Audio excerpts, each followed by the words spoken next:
Di sini saya Rika Miftah Nikmah, NIM 0603032006 akan mempresentasikan tentang pengertian, fungsi, dan cara penulisan footnote. Yang pertama, pengertian footnote. Footnote adalah catatan pada bagian halaman teks yang menyatakan sumber suatu kutipan, pendapat, atau keterangan penyusunan mengenai suatu hal yang diuraikan dalam teks. Yang kedua, fungsi catatan kaki, yakni 1. Memberikan komentar dan keterangan. 2. Menjelaskan mengenai sumber kutipan atau pedoman penyusunan daftar bacaan. 3. Sebagai pemenuhan kode etik yang berlaku. 4. Sebagai penghargaan terhadap karya orang lain. Istilah-istilah yang berada di footnote, yakni ibid, offset, dan lockset. Yang pertama, ibid.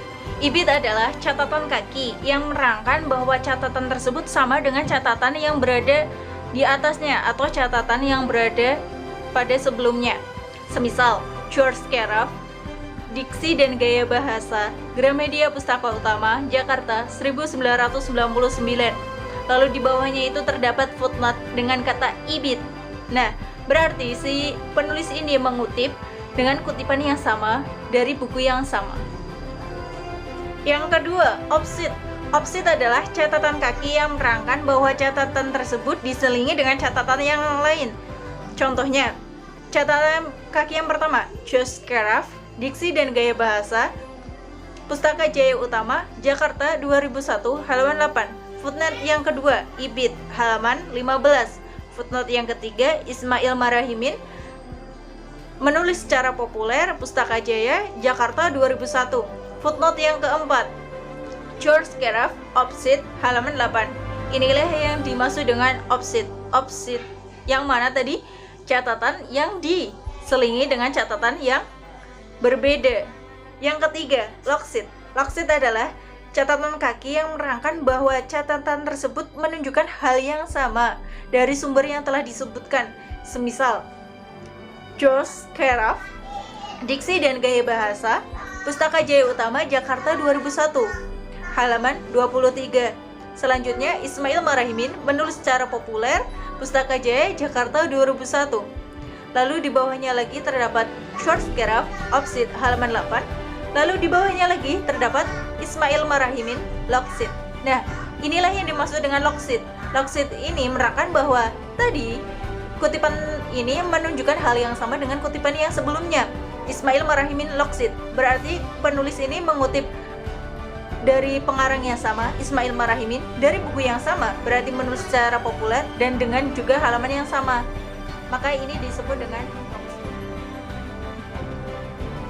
garis besar cara penulisan footnote secara berurutan, dimulai dari nama pengarang, koma, judul buku, koma, kurung buka, tempat penerbit, koma, tahun terbit, kurung tutup, koma, nomor cetakan, koma, jilid, dan nomor halaman.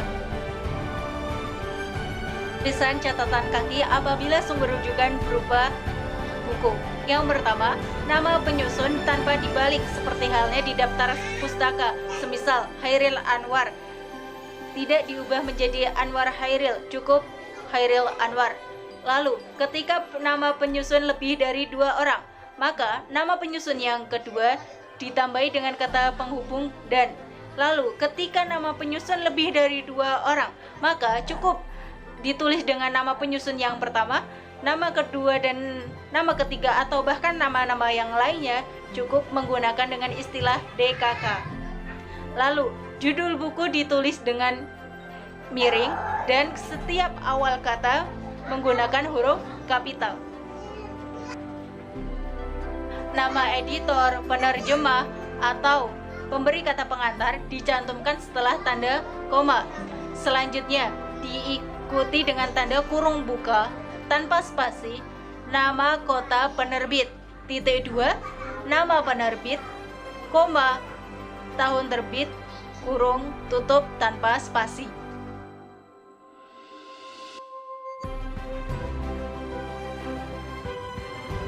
Contoh catatan kaki. Hanif Siraseba Al-Sirazi menjadi nama penyusun tanpa dibalik seperti halnya di daftar pustaka. Selanjutnya, fenomena ayat-ayat cinta sebagai judul buku rujukan, kemudian kurung buka tanpa spasi diikuti dengan kota terbit yakni Jakarta, lalu titik 2, kemudian nama penerbit yakni Republika, kemudian koma tahun terbit 2006, lalu kurung tutup tanpa spasi, kemudian diikuti dengan nomor halaman, semisal halaman 350 titik. Adapun yang dimaksud dengan kutipan yaitu gagasan, ide, atau pendapat yang diambil dari berbagai sumber. Dalam proses pengambilannya disebut dengan mengutip. Fungsi adanya sebuah kutipan yaitu yang pertama sebagai landasan teori, yang kedua penguat pendapat orang lain, yang ketiga yaitu penjelas suatu uraian, dan yang keempat adalah sebagai bahan bukti penunjang suatu pendapat. Terdapat dua jenis kutipan, yakni 1. Kutipan langsung dan 2. Kutipan tidak langsung. Kutipan langsung adalah penulis menulis apa adanya teks tanpa ada yang dirubah. Dengan contoh, Agus mengatakan, tanda kutip, perlu dikembangkan sikap apresiatif terhadap pengetahuan yang dipegang teguh oleh kaum miskin yang terlibat dalam penjarahan. Sudibyo, 2002.284. Adapun kutipan tidak langsung, yaitu penulis menulis intisari dari pendapat yang telah diambil dari suatu sumber kutipan. Contohnya, sikap apresiatif dan aspiratif terhadap pengetahuan yang dipegang teguh kaum miskin perlu dikembangkan agar lebih terbuka dengan perkembangan yang ada di sekitarnya. Sudibyo, 2001.212. Ciri-ciri kutipan tidak langsung. Yang pertama yaitu kutipan harus diintegrasikan dengan teks. Yang kedua, kutipan tidak diapit dengan tanda kutip. Yang ketiga, sesudah selesai diberi tanda hasil kutipan.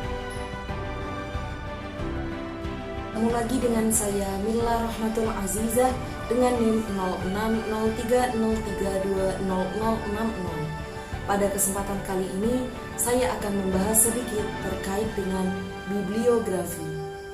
Adapun yang dimaksud dengan bibliografi yang berasal dari bahasa Yunani yaitu biblion yang berarti buku dan graphein yang berarti ditulis, dapat disebut juga sebagai suatu daftar pustaka yang mencakup isi dan deskripsi dari suatu buku yang meliputi judul, pengarang, edisi, cetakan, kota penerbit, nama penerbit, tahun terbit, jumlah halaman, dan ISBN.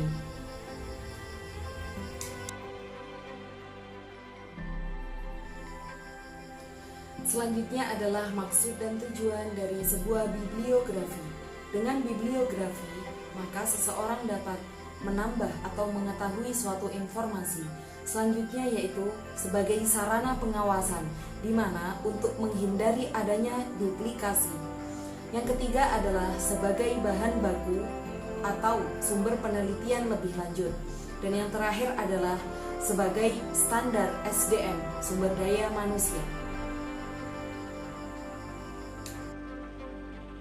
Jenis-jenis bibliografi. Ada beberapa jenis bibliografi. Yang pertama yaitu bibliografi sistematis atau merupakan hasil kajian terhadap suatu buku yang tersusun secara logis.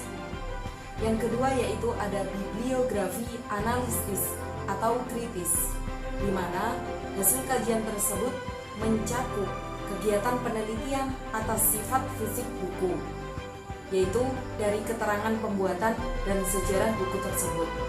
Yang ketiga yaitu bibliografi historis, yaitu merupakan kajian terhadap buku sebagai sebuah objek seni dalam konteks dunia buku, kondisi sosial, dan budaya pada masa itu. Bibliografi. Sebuah bibliografi harus memuat beberapa unsur, diantaranya 1. Yaitu terdapat nama penulis atau pengarang yang dikutip secara lengkap. Selanjutnya, terdapat judul, buku atau artikel yang digunakan sebagai bahan acuan. Dan yang terakhir adalah adanya data publikasi, yaitu yang memuat tempat terbit, nama penerbit, tahun, dan tahun terbit. Penyusunan bibliografi atau daftar pustaka. Dalam aturan penulisan daftar pustaka diawali dengan nama pengarang, di mana nama tersebut dibalik. Contoh, seseorang yang bernama Dea Indrawan, maka dalam penulisan daftar pustaka dibalik menjadi Indrawan, Dea, titik. Selanjutnya diikuti dengan tahun terbit dari buku tersebut. Contohnya 2005 dan diikuti dengan titik. Selanjutnya adalah judul dari buku yang dikarang. Contohnya Bahasa dan Sastra Indonesia dan diikuti dengan titik. Selanjutnya yaitu kota dari penerbit tersebut. Contohnya Surabaya dan dilanjutkan dengan titik 2. Dan yang terakhir adalah nama dari penerbit tersebut. Contohnya Gramedia dan dilanjutkan dengan titik.